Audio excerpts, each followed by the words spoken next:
Let's say you design a policy that takes 1 penny from 1 million people.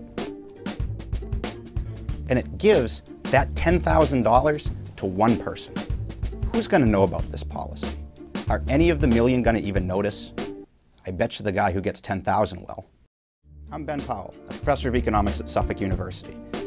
Here we have politicians promising to cut spending, which voters generally want.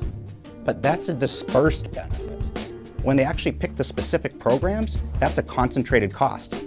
Let's do some real back-of-the-envelope calculations here. There's roughly 300 million people in the United States. Roughly half of them are registered to vote. That's 150 million. If half of them show up in any given national election, that's about 75 million.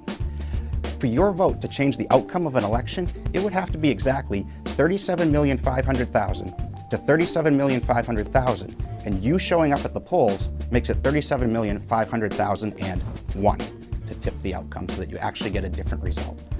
What's the likelihood of that happening? Near zero.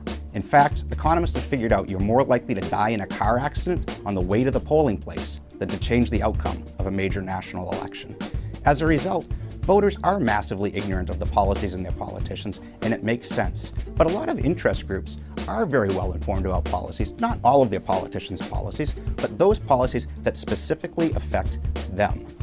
Farmers who get farm subsidies have a big incentive to know which politicians support their subsidies and how much they're getting. As a result, they not only know about it, but give money to the campaigns to help these people get elected and make sure they stay in favor of the favored subsidies.